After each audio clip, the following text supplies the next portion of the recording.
Hey guys, it's Alyssa Marie here. Welcome back to my channel. So for today's video, I wanted to touch on something that I get hundreds and hundreds of questions about daily, and that is all about hair growth. So I have done a video on hair growth. I shared a few of my top tips like earlier on in my natural hair journey, but I feel like at this stage, like I've learned a lot more and I can actually attest to some things that I have been doing religiously and consistently since the beginning of my natural hair journey. So I just wanted to do like an updated hair growth video. I'm gonna be sharing a lot that I've learned over this past year and a quarter or so that I've been natural, as well as things that I've learned from hairstylists, DevaCurl certified peeps. Like, I'm gonna be spilling all the tea, giving you all that I got. So if you're interested in hearing about all of that, then just continue to watch. All right, so first things first, I just gotta clear the air, get this out there. Hair growth is genetic. So the rate that your hair grows at is genetic. That is something that you're born with. It's not something that you can necessarily change. What you can do is make sure that your hair is in tip-top shape in order to be able to grow as fast as it possibly can. So it's important to kind of not compare yourself too much to other naturalistas and their hair growth. Just because your hair isn't growing as fast as somebody else's hair does not mean that you're necessarily doing something wrong. It could just be that that's just the way that your hair is genetically wired. With that being said, it is a possibility that there are some things that maybe you are doing that can inhibit your hair from growing as fast as it possibly can.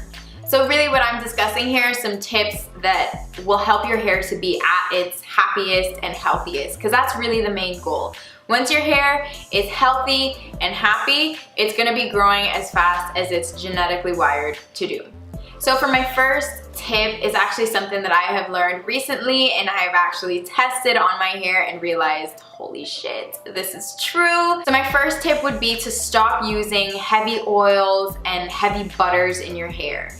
Now, when I first started out my natural hair journey, I thought like, oh, give me all the butter, I need all the moisture, give me all the oils. I even did a little porosity kind of video as well, and for low porosity hair, they said, you know, you need to seal in the moisture with some oil and blah, blah, blah. But I have since learned different.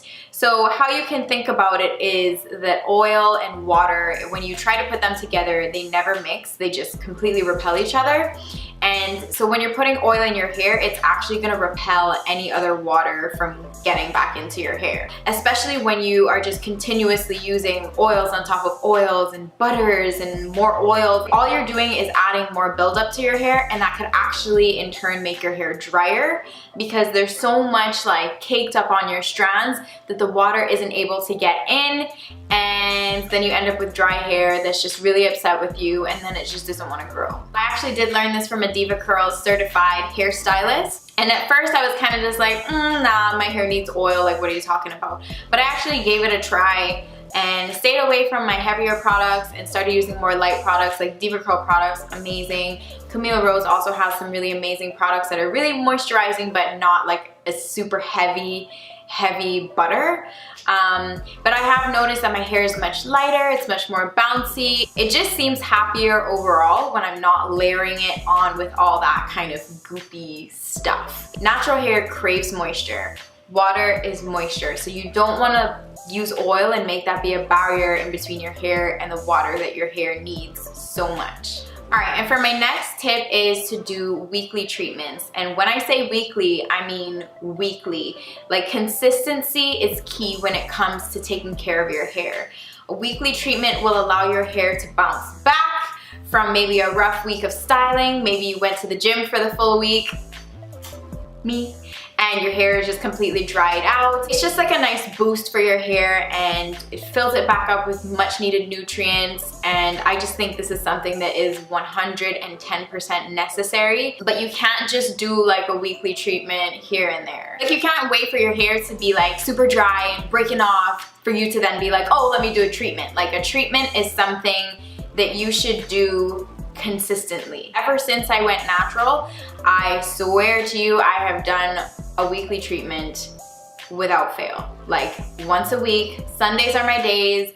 I just pick a day, and it's just, I call it my self-care Sunday, and the first thing I do is just take care of my hair.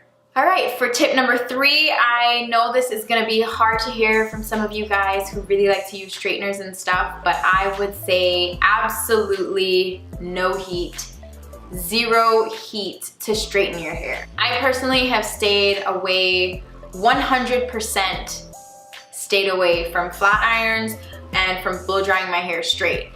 100%. I made that decision from before I even big chopped. Like I said, I was done, no more heat. I didn't want to do anything that would jeopardize my natural hair.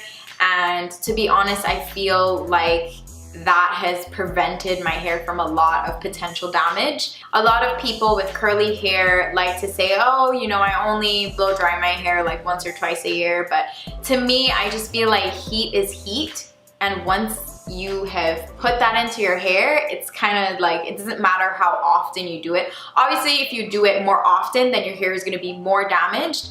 But just because you only do it once or twice a year is also not like saying, oh yeah, it'll be fine. Because once you put the heat in your hair, that's damaging it, like right there. If you can, stay strong and just stay away from the straighteners.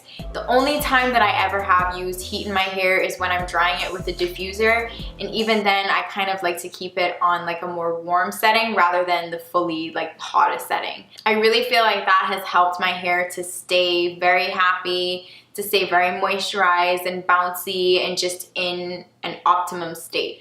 All right, tip number 4 is something that I noticed or started doing maybe halfway in my natural hair journey. So I went to San Francisco for my first trim, and I found a DevaCurl certified hairstylist over there, and she was the one who taught me the importance of finger detangling. When I went to her, I was super frustrated. I was having really frizzy hair and I just couldn't understand it. But what I learned when I went there is that the reason why I was experiencing frizz is because I was brushing my hair. So I had a Denman brush, and every time in the shower, whenever I would put in a deep conditioner, I would then go through and brush out my curls. And I know it works for some people, but for me, it absolutely did not work. My hair was just a hot mess. Ever since I started finger detangling, my curl definition has been on fleek. Nothing else makes my curls pop as much as they do when I finger detangle. So I actually spoke to another DevaCurl certified hairstylist today about it, and I was saying, you know, like, what's your take on it? Because I know I see some girls use brushes and combs and stuff and their hair is perfectly fine, but for mine it just didn't work. So I wanted to find out from him, like, you know, what's your thoughts? He was explaining to me that when you use like a comb or a brush, you kind of lose connection with your hair. So you can't even realize like how hard you're pulling it, and it just can confuse the curls kind of. Like you don't realize how hard you're pulling it, and it's just like a hot mess and you're like yanking hair out, you don't even know. Versus when you're finger detangling, you're kind of taking your time. Definitely have to do it into small sections. It is more time consuming, but for me, I have seen a major difference in my curls. My curl definition is popping whenever I just take the time to just go through and finger detangle. All right, tip number 5 is something that I've also just started recently, and that is doing a full refresh of my hair twice a week. So like I said earlier, every week I do a weekly treatment. So that's one of my full refreshes of my hair. And then I'll do it like on a Wednesday or a Thursday during the week. I'll go ahead and completely drench my hair again. Not necessarily using a deep treatment this time because I kind of like to limit that to once a week, but I will use like a conditioner and then start the styling process over from the beginning again. Natural hair just really loves water, really loves moisture. Sometimes waiting like a whole week for wash day is just like not good enough for natural hair. Curly hair is just drier than regular hair. So when you're able to just give it that second refresh, like in the middle of the week or so, it can do wonders for your curls. All right, for tip number 6, which is last but certainly not least, I would say to trim your ends consistently, about every 4 to 6 weeks. I can always tell when my hair needs a trim. It speaks to me, I swear to you. It's just not how it normally is. You just gotta listen to your hair. Like when my hair needs a trim, it gets a little frizzy, it's a little bit on the drier side, it doesn't last throughout a full week, like it just will lose curl definition quicker. So when I start seeing those things, I'm like, oh yeah, how long has it been since I've had a trim? So trims are super helpful because when you trim your hair, it helps to oxygenate the ends of your hairs. That sounds really fancy and scientific. but it just allows your hair to breathe more. Your dead ends are gone and it just gives it new life. And I've also noticed that whenever I get a trim, about like within that next 1 to 2 months after, my hair grows like a freaking weed. I don't know, it's like magical. You think like, oh, I have really short hair and I never want to cut it because I want it to be super long. That can actually hinder your hair from growing if you don't get consistent trims. So you want to go ahead and get those ends oxygenated and brought back to life in order to promote more healthy, happy hair growth. But yeah guys, that is it for this video. Super short, sweet, and to the point. As you can see, the main goal really is to just try and keep your hair as happy and healthy as possible. It's not a matter of saying, oh, what do I need to do to make my hair grow as fast as hers or grow as fast as hers? Like, it's not that, it's what do I need to do to get my hair as happy and healthy as possible. Everybody's curls are different, but I feel like these tips that I have shared with you in this video are a great starting point, and they're quite general tips that everybody can use, everybody can try, and see how that helps your hair.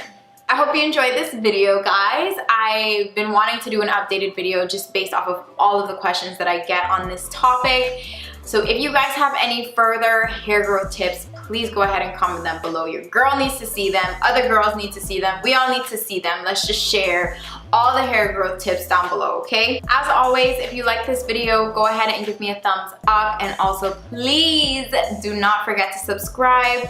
Let's help my channel grow, y'all. We gotta do this together. Don't forget to also hit that notification bell so that you can know every time a new video drops. Anyways, thanks for watching, guys. I will catch you in my next video. Bye.